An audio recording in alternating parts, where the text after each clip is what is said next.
નમસ્કાર ખેડૂત મિત્રો, કૃષિ દર્શન કાર્યક્રમમાં આપ સૌનું સ્વાગત છે. મિત્રો, આપણી ખેતી પદ્ધતિમાં સૌથી અગત્યનું પરિબળ હોય તો બિયારણ છે. જ્યારે પણ આપણે ખેતીના પાકો વાવવાની શરૂઆત કરતા હોય ત્યારે સૌથી અગત્યનું પગલું છે બિયારણની પસંદગી અને બિયારણનું જાતે ઉત્પાદન કરી શકે કેમ એ બધી જ વસ્તુ આપણે જાણવી ખૂબ જરૂરી છે. ઘણા બધા ખેડૂત મિત્રો જાતે પણ આનું કરતા હોય છે. તો મિત્રો, આજનો આપણો વિષય છે રવિ ઉનાળુ પાકોની બીજ ઉત્પાદન પદ્ધતિ. એટલે આ બીજ ઉત્પાદન પદ્ધતિમાં કયા કયા પગલાં આવે એ આપણે જાણવું જરૂર છે અને એની માહિતી આપવા માટે આજે આપણા સ્ટુડિયોમાં સાહેબ પધારે છે. એનો પરિચય આપું તો સાહેબનું નામ છે હરેશભાઈ જે પંડ્યા સાહેબ, મેનેજર પ્રોડક્શન, ગુજરાત રાજ્ય બીજ નિગમ લિમિટેડ, જે આપણને રવિ અને ઉનાળુ પાકોમાં કયા કયા બીજનું ઉત્પાદન થઈ શકે, કેવી રીતે કરી શકાય અને એ કર્યા પછી સંગ્રહ પણ કેવી રીતે કરો એની માહિતી આપશે.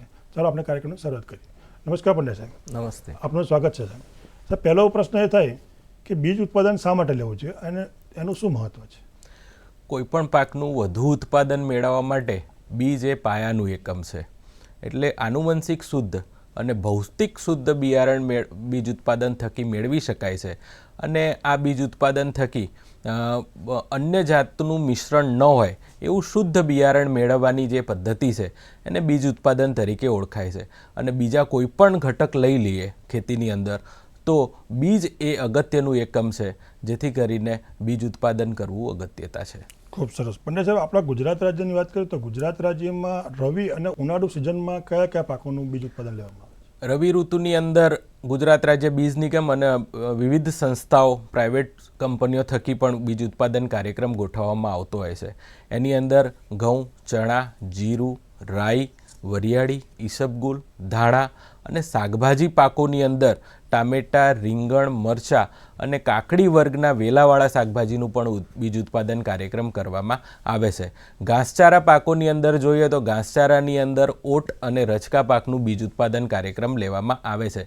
જ્યારે ઉનાળુ સિઝનની અંદર મગફળી, તલ, મગ, અડદ અને મકાઈ, બાજરી અને મોડિફાઈડ દિવેલા બીજ ઉત્પાદન કાર્યક્રમ ઉનાળાની અંદર લેવામાં આવે છે.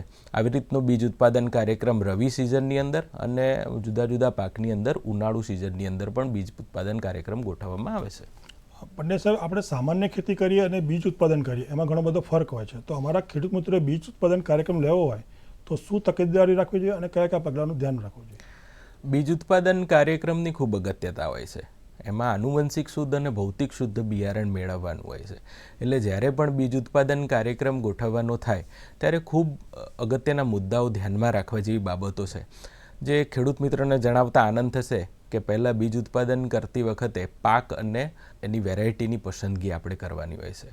આપણા જિલ્લાની અંદર, આપણા વિસ્તારની અંદર કયો પાક અનુકૂળ છે અને કઈ વેરાયટીની ભલામણ યુનિવર્સિટી દ્વારા કરવામાં આવેલી છે, તો એ પાકની આપણે સિલેક્શન કરવાનું થાય છે.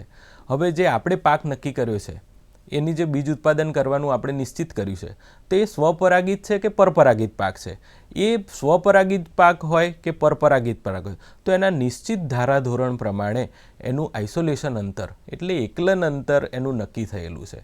તો એકલન અંતર જાળવવાની કાળજી લેવાની આપણે જરૂરિયાત જણાય છે. અને માતૃબીજની વ્યવસ્થા ક્યાંથી કરવાની છે? કારણ કે બીજ ઉત્પાદન કાર્યક્રમ કરવા માટે ફાઉન્ડેશન સીડ, બ્રીડર સીડ કે ફાઉન્ડેશન ટુ સર્ટિફાઈડ સીડ બીજની આપણને જરૂરિયાત રહે છે. તો આ બીજ આપણને ક્યાંથી મળશે? કઈ સંસ્થા પાસેથી આ બિયારણનો સ્ત્રોત ઉપલબ્ધ છે અને આપણે એના થકી ઉત્પાદન લેવાના છીએ, તો એ બીજની પૂરતી વ્યવસ્થા, પ્રાપ્તિ સ્થાન એનું નક્કી કરી લેવું જોઈએ. અને જે તે સંસ્થા પાસેથી આપણે બિયારણ લીધા પછી આપણે જે પ્લોટ કર્યો છે સર્ટિફાઈડ સીડ ઉત્પાદન બિયારણ ઉત્પન્ન, ફાઉન્ડેશન બિયારણ ઉત્પન્નનો પ્લોટ છે, એટલે એનું રજિસ્ટ્રેશન કરાવવાનું થાય છે. તો એના રજિસ્ટ્રેશન, એની નોંધણી ક્યાં કરાવવાની છે? એટલે ગુજરાત રાજ્ય માં બીજ પ્રમાણન એજન્સી અમદાવાદની અંદર એનું રજિસ્ટ્રેશન થતું હોય છે. તો એ રજિસ્ટ્રેશનનું આપણે ખાસ ધ્યાન રાખવું જોઈએ. હવે જે વાવેતર કરવાના છીએ આપણે એનું એકલન અંતર જળવાય એ રીતે જમીનની તૈયારી કરવી જોઈએ. કારણ કે બીજ ઉત્પાદનનો પાક લેવાનો છે એટલે ફળદ્રુપ જમીનનું સિલેક્શન કરવું પડે. જમીનને આડી ઊભી ખેડ કરીને ફળદ્રુપ એની અંદર ઉમેરવાના થતા તત્વો અને ખાતરો, લીલો પડવાશ જેવી રીતે કરીને ખૂબ ફળદ્રુપ અને પોચી અને ભરભરી જમીન બનાવવી જોઈએ, જેથી સારામાં સારું ગુણવત્તાવાળું આપણે બિયારણ ઉત્પન્ન કરી શકીએ. બિયારણની વાવણી પછી રોગિંગ એટલે ખોટા છોડ જે હોય એ કાઢી નાખવાના થાય, શંકાશીલ છોડ હોય, રોગિષ્ટ છોડ હોય એ કાઢી નાખવાની પદ્ધતિને આપણે રોગિંગ કહીએ છીએ. એટલે બીજ ઉત્પાદન કાર્યક્રમની અંદર એ રોગિંગ એ ખૂબ અગત્યનું પાસું છે, જેથી કરીને આનુવંશિક શુદ્ધતા મેળવી શકાય છે. આ પાકી ગયા પછી એનું થ્રેશિંગ, લણણી, એ જે બીજ ઉત્પાદન કાર્યક્રમ છે એટલે એનું અલગ રીતે થાય. કોઈ થ્રેશરની અંદર મિશ્રણ આવે કે આવી રીતનું થાય એ ન બને એની ખાસ કાળજી રાખવી જોઈએ. અને બીજ ઉત્પાદન કર્યા પછી એનું ગ્રેડિંગ કરી, એનું પ્રોસેસિંગ થાય અને એનું પેકિંગ થાય. આ ખૂબ અગત્યની બાબતો ધ્યાન રાખવા જેવી છે. બાજરી અને મોડિફાઈડ દિવેલા બીજ ઉત્પાદન કાર્યક્રમની અંદર એકલન અંતર એ 1000 મીટરનું રાખવા, આઇસોલેશન અંતર 1000 મીટરનું રાખવાનું થાય છે. અને સર્ટિફાઈડ બિયારણ જો મેળવવાનું થતું હોય તો આ સર્ટિફાઈડ બિયારણ, ફાઉન્ડેશન ટુ સર્ટિફાઈડ બિયારણ આપણે પૂરતી કાળજી રાખી અને ત્વરિત મેળવી લઈએ અને એનું રજિસ્ટ્રેશન પણ કરાવીએ. આવા મુદ્દા ધ્યાનમાં રાખીને સારામાં સારું બીજ ઉત્પાદન આપણે મેળવી શકીએ છીએ. ખૂબ સરસ પંડ્યા સાહેબ. દર્શક મિત્રો, પંડ્યા સાહેબ આજે આપણને રવિ ઉનાળુ પાકોના બીજ ઉત્પાદન પદ્ધતિ વિશે માહિતી આપી રહ્યા છે. અત્યારે સમય થયો છે એક વિરામનો. વિરામ બાદ ફરી મળીએ.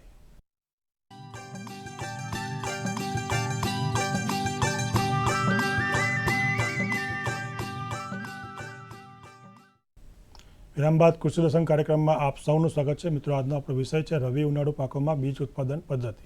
પંડ્યા સાહેબ, આગળ વધીએ તો દિવેલામાં મેં એવું સાંભળ્યું છે કે જાતીય રૂપાંતર થતું હોય છે, તો આ શું છે? આ એક કુદરતી ઘટના છે અને દિવેલાના પાકની અંદર માદા ફૂલનું નર ફૂલની અંદર કન્વર્ઝન થાય છે. એટલે આપણે એને વૈજ્ઞાનિક ભાષામાં સેક્સ કન્વર્ઝન કહીએ છીએ. હવે જ્યારે માદા ફૂલનું નરમાં રૂપાંતર થાય એટલે એને જાતીય રૂપાંતર તરીકે ઓળખવામાં આવે છે. હવે આ જાતીય રૂપાંતરમાં કેટલાક વાતાવરણની ના ફેક્ટર કામ કરે છે, જેમ કે ભેજનું અછત હોય, પોષક તત્વોની અછત હોય અને વધારે પડતી ગરમી હોય. તો માદા ફૂલોનું જે નર ફૂલમાં કન્વર્ઝન થાય છે એને આપણે જાતીય રૂપાંતર તરીકે ઓળખીએ છીએ અને આ દિવેલા પાકની અંદર આ જોવા મળે છે. ખૂબ સરસ. તો પણ સાહેબ, બીજો પ્રશ્ન એ થાય કે નર ફૂલ અને માદા ફૂલમાં વાતાવરણના પરિબળોની શું અસર થાય? ખાસ કરીને વાતાવરણના અને મેં વાત કરી એમ પોષક દ્રવ્યો અને ભેજની ખેંચના કારણે થાય છે. તો બે પ્રકારનું વાતાવરણ, એમાં એક માદા પ્રેરક વાતાવરણ અને નર પ્રેરક વાતાવરણ. એટલે જો માદા પ્રેરક વાતાવરણ એટલે કે શિયાળાની સિઝન હોય, એની અંદર ઠંડીનું પ્રમાણ એટલે 32થી 30 ડિગ્રી સેન્ટીગ્રેડથી નીચું તાપમાન હોય, પોષક તત્વો અને ભેજ પૂરતા પ્રમાણમાં મળી રહ્યા હોય, તો એ દિવેલાના પાકની અંદર પૂરતા પ્રમાણમાં પોષક તત્વો મળતા હોય એટલે વિપરીત પરિસ્થિતિ ત્યાં ઊભી થતી નથી. એટલે માદા ફૂલોની સંખ્યામાં વધારો થાય છે. એટલે માદા પ્રેરક વાતાવરણ તેને કહી શકાય. એનાથી વિપરીત તદ્દન કે ઉનાળુ સિઝનની અંદર ગરમીનું તાપમાન, ગરમી એટલે તાપમાન 35 ડિગ્રી સેન્ટીગ્રેડ ઉપર હોય, ભેજની અછત હોય અને સૂક્ષ્મ તત્વો પણ અછત હોય, ત્યારે વિપરીત પરિસ્થિતિ છોડ માટે ઊભી થતી હોય છે. ત્યારે તે માદા જે ફૂલ છે એનું નર ફૂલની અંદર કન્વર્ઝન થાય છે અને આપણે નર પ્રેરક વાતાવરણ કહી શકીએ છીએ. આ માદા પ્રેરક વાતાવરણ અને નર પ્રેરક વાતાવરણ આ દિવેલાની અંદર સેક્સ કન્વર્ઝનની અંદર આપણે જોવા અસર કરતા પરિબળો છે. સાહેબ, દિવેલાની વાત કરી રહ્યા છો તો દિવેલામાં મોડિફાઈડ માદા બીજ ઉત્પાદન પદ્ધતિ એટલે શું? મોડિફાઈડ માદા બીજ ઉત્પાદન પદ્ધતિ એટલે કે માદાનું બીજ ઉત્પાદન કરવાનું હોય. VP1 અને SKP84 જે માદા છે એનું બીજ ઉત્પાદન કરવાની કૃષિ યુનિવર્સિટીના વૈજ્ઞાનિકો દ્વારા એક પદ્ધતિ વિકસાવવામાં આવી અને આ પદ્ધતિ ખૂબ કારગર અને ખૂબ ઉપયોગી એવી બીજ ઉત્પાદન પદ્ધતિ છે. એની અંદર થાય છે શું કે ઉનાળાની જે સિઝન હોય છે એની અંદર 35 ડિગ્રીથી સેન્ટીગ્રેડથી વધારે તાપમાન હોય છે. હવે આનો જે વાવણી જે છે એ જાન્યુઆરી ફેબ્રુઆરી માસની અંદર એ દિવેલાનું વાવેતર, એ માદાનું વાવેતર કરવામાં આવે છે, માદા લાઈનનું વાવેતર. એનો જે બિયારણનો દર છે એ 8થી 10 કિલો જેટલો, 7થી 8 કિલો જેટલો બિયારણનો પ્રતિ હેક્ટર દર રાખવામાં આવે છે. અને જે બે હાર વચ્ચેનું અંતર છે એ 3થી 4 ફૂટ અને બે છોડ વચ્ચેનું જે અંતર છે એ 2 ફૂટ જેટલું અંતર રાખવાનું થાય છે.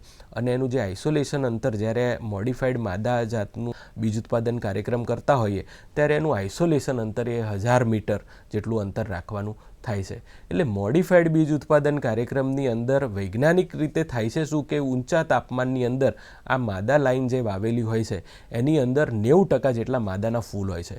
બાકીના ફૂલ જે ઇન્ટરસ્પર્સ તરીકે આપણે આગળ જે વાત કરી એ પ્રમાણે એ નર ઇન્ટરસ્પર્સ તરીકે આવે છે અને એ નરનું જે છે પરાગરજ એનો આપણે પરાગનયનની ક્રિયા માટે ઉપયોગ કરી શકીએ છીએ. એટલે માદા લાઈનની અંદર જ નરના ફૂલનો ઉપયોગ કરી અને એનું હાઇબ્રિડાઇઝેશન થાય છે, સંક્રમણ થાય છે અને એનાથી જ બીજ ઉત્પાદન મેળવી શકાય છે.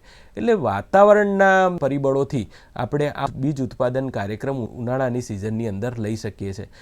બીજી સિઝનની અંદર રોગિંગના ખોટા ખર્ચ ઘટાડી અને આપણે આ ઉત્પાદન લઈ શકીએ. એને મોડિફાઈડ બીજ ઉત્પાદન એટલે માદા લાઇનનું મોડિફાઈડ બીજ ઉત્પાદનની આ એક પદ્ધતિ છે જેની અંદર માદા બીજ ઉત્પાદન કાર્યક્રમ આપણે સરળતાથી લઈ શકીએ છીએ. ખૂબ સરસ. પંડ્યા સાહેબ, સંકર દિવેલા બીજ ઉત્પાદન કરતા હોઈએ તો એના અંતે આપણે જે કાપણીનો સંગ્રહ કરીએ છીએ એના માટે ખેડૂતોએ શું ધ્યાન રાખવું જોઈએ?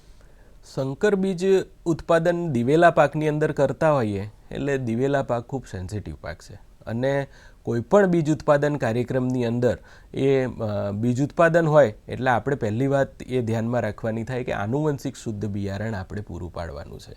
એટલા માટે જો દિવેલાનો કાર્યક્રમ કરતા હોય તો પહેલાં નર અને માદા બે અલગ લાઈનો હોય છે.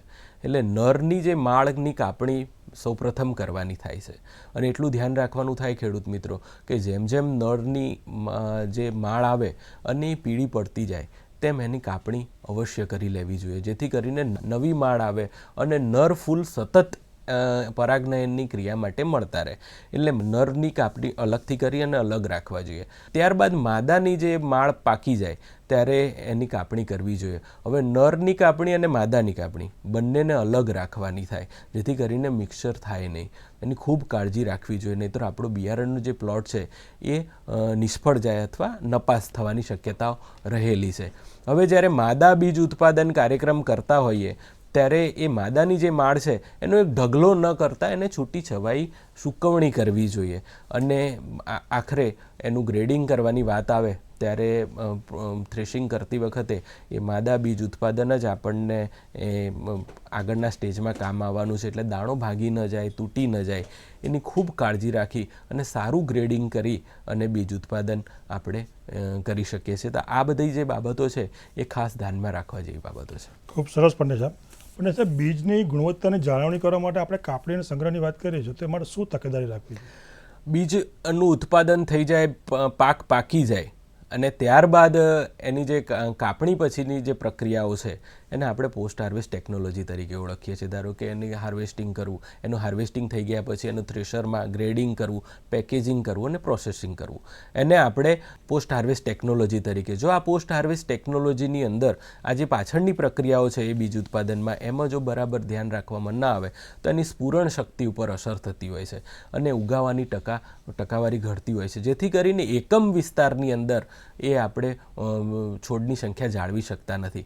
એટલે જ્યારે આ જે પદ્ધતિ કરવામાં આવે તો પાક ખળામાંથી આવી જાય ત્યારે એને તડકામાં સૂકવવો જોઈએ. 2 થી 3 દિવસ તડકામાં સૂકવી અને એની ભેજની ટકાવારી જે છે એ 8 થી 10% રહે તે રીતનું એનું આયોજન કરવું જોઈએ. તપાવ્યા પછી તરત જ એને સંગ્રહ કરવાનો થતો નથી કે ધાતુના પીપની અંદર કે બારદનની અંદર આપણે એને તરત સંગ્રહ કરીએ એવું નહીં, પણ એને 1 દિવસ ઠંડો પાડી એટલે 1 રાત્રિ એને ઠંડામાં સૂકવી રાખી અને પછી એનું ભરવાનું થાય છે. એની અંદર જે તૂટેલા ભાંગેલા દાણા હોય એને દૂર કરવા જોઈએ. કારણ શું છે કે તૂટેલા ભાંગેલા દાણા એની ઉપર જીવાત એ થઈ શકે અને બીજા દાણાને પણ બગાડી શકે. એટલે આવું બિયારણ એની અંદર મિશ્રિત ન થાય એ જોવાનું થાય.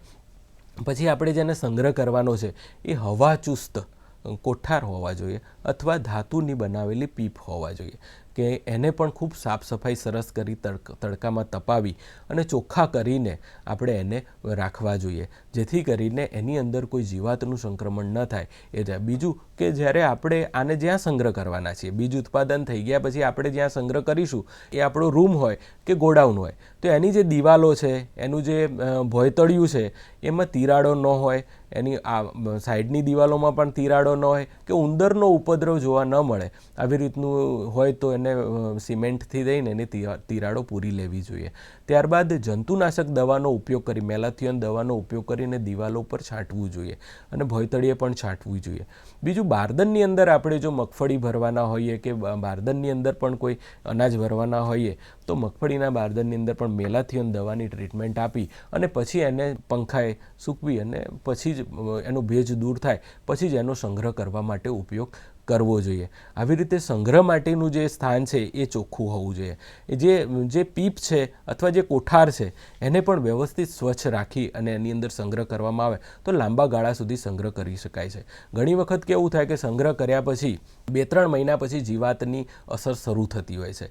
એટલે આ જીવાતની અસર શરૂ થાય ત્યારે એટલે 2-3 મહિનાએ 1000 કિલો બિયારણ સંગ્રહ કરેલું હોય તો 3 એલ્યુમિનિયમ ફોસ્ફાઇટની ગોળી એનું ધૂમીકરણ કરી અને એને જીવાત મુક્ત રાખવા માટેનો પ્રયત્ન કરવો જોઈએ. આવી રીતનું બીજ સંગ્રહ અને એની કાપણી પછીની જે પોસ્ટ હાર્વેસ્ટ ટેકનોલોજી છે એમાં એ કરવાથી બીજી સિઝનની અંદર સારામાં સારું બીજ સંગ્રહી શકાય છે અને એનો ઉપયોગ કરીને આપણે વાવણીમાં ઉપયોગ કરી શકીએ છીએ. ખૂબ સરસ પંડ્યા સાહેબ. દર્શક મિત્રો, પંડ્યા સાહેબ આજે આપણને રવિ અને ઉનાળુ પાકોની બીજ ઉત્પાદન પદ્ધતિ વિશે ખૂબ જ અગત્યની માહિતી આપી રહ્યા છે. અત્યારે સમય છે એક વિરામનો. વિરામ બાદ ફરી મળીએ.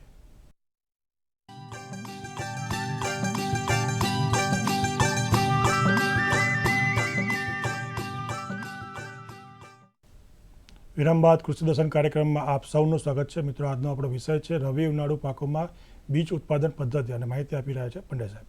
પંડ્યા સાહેબ, આગળ વધીએ તો આપણે જે બીજનો સંગ્રહ કરીએ છીએ એને અસર કરતા કયા કયા પરિબળો છે? બીજનો સંગ્રહ કરતા હોઈએ, હમણાં આખી ખૂબ આપણે લંબાણપૂર્વક વાત કરી કે બીજનો સંગ્રહ કરવાનું સ્થળ જે ગોડાઉન હોય કે અને આપણે કેવા વાસણની અંદર એટલે કેવા સાધનની અંદર એનો સંગ્રહ કરીએ છીએ તો એની સાથે સાથે કેટલાક પરિબળો પણ જેમાં ભેજની ટકાવારી છે એટલે બીજમાં કેટલા ભેજના ટકા છે અને એ જ્યાં સંગ્રહ કર્યો છે એ ગોડાઉનની અંદર એ રૂમની અંદર કેટલું ભેજનું એ છે ટકાવારી ભેજ કેટલા પ્રમાણમાં આવે છે અને ત્યાં તાપમાન કેટલું છે. જો ઊંચું તાપમાન હોય, બીજમાં પણ ભેજ હોય અને જો એ જ્યાં ગોડાઉન હોય ત્યાં પણ ભેજ હોય તો થાય છે શું કે એ ફૂગને આમંત્રે છે અને આ જો ત્રણેય પાસા એને મળે તેમાંથી ફૂગ ઉદ્ભવે છે, એનો વિકાસ થાય છે ફૂગનો અને આપણા બિયારણને નુકસાન કરે છે.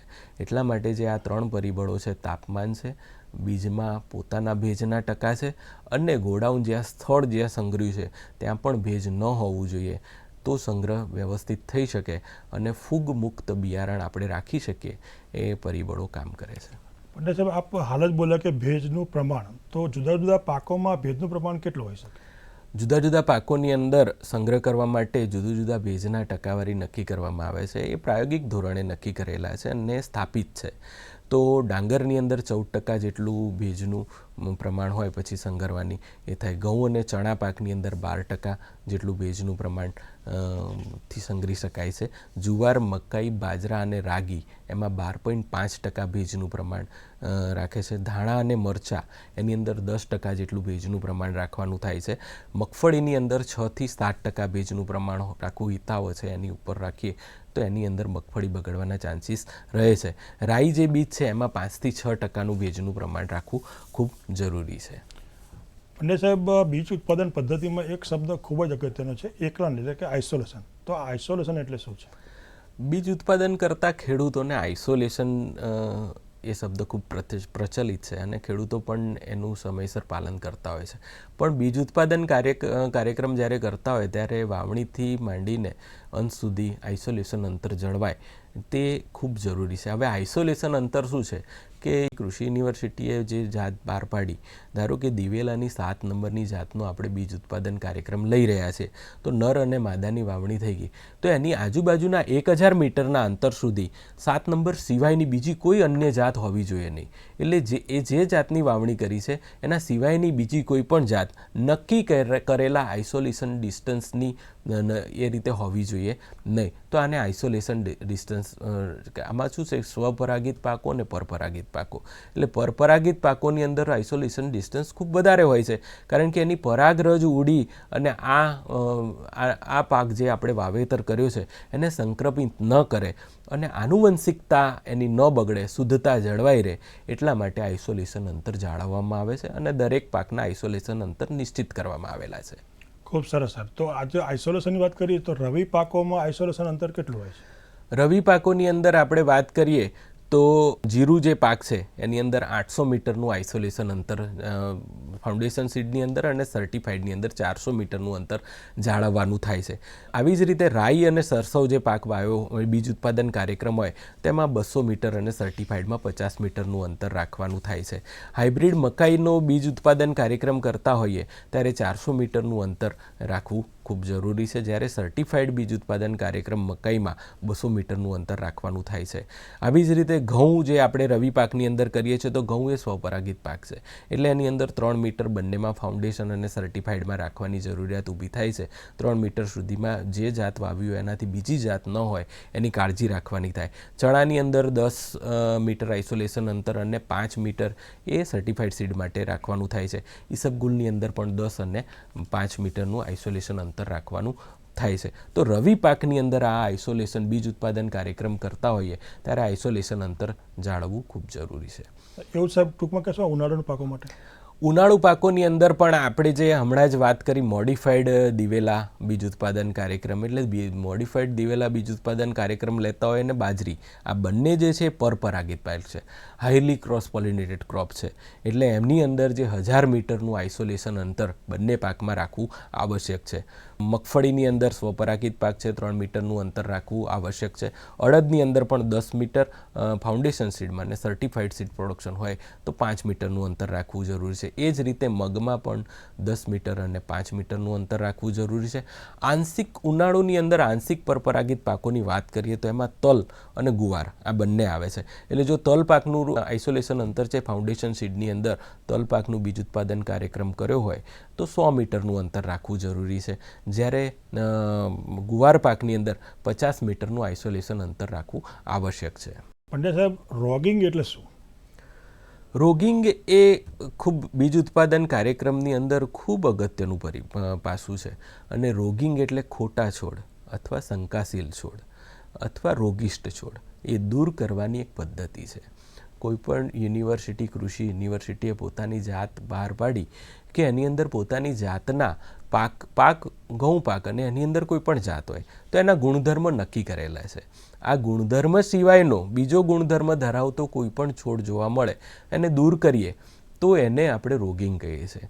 રોગિંગ એ બીજ ઉત્પાદન કાર્યક્રમનું અગત્યનું પરિબળ છે, કારણ કે રોગિંગ જો વ્યવસ્થિત કરવામાં ના આવે તો બિયારણમાં મિક્સચર ઊભું થાય છે અને પ્લોટ ફેલ જવાના ચાન્સીસ રહે છે. પ્લોટ ફેલ જવાનો ચાન્સીસ એટલે કે એની આનુવંશિક ગુણવત્તા રહેતી નથી. આનુવંશિકતા એની ન રહે તો એ પ્લોટ ફેલ જાય અને એ આપણે વાવણી યોગ્ય ગણતા નથી. એટલે જુદા જુદા સ્ટેજે રોગિંગ કરવાનું થાય છે. ધારો કે ફૂલ અવસ્થા, એટલે શરૂઆતમાં પાક થાય એટલે એની ડાળીનો કલર છે, પાનનો કલર છે, એની પાન ઉપર કે ડાળી ઉપરની રૂવાટી છે, એનો ફૂલ અવસ્થા હોય તો ફૂલનો કલર છે, એના ફૂલની પાંદડીનો કલર છે, એના પરાગરજનો કલર છે, એ આપણે જોવાનું થાય અને એ જ પ્રમાણે રોગિંગ કરવાનું થાય. ઘણી વખત કોઈ એવો છોડ જોવા મળે કે જેને ખૂબ વહેલા ફૂલ આવી જાય તો એને પણ રોગ થાય, કારણ કે શંકાશીલ છોડ છે અને એના ગુણધર્મ જેટલા દિવસે ફૂલ આવવાની અવસ્થા હોય એટલા જ દિવસે એને ફૂલ આવવા જોઈએ.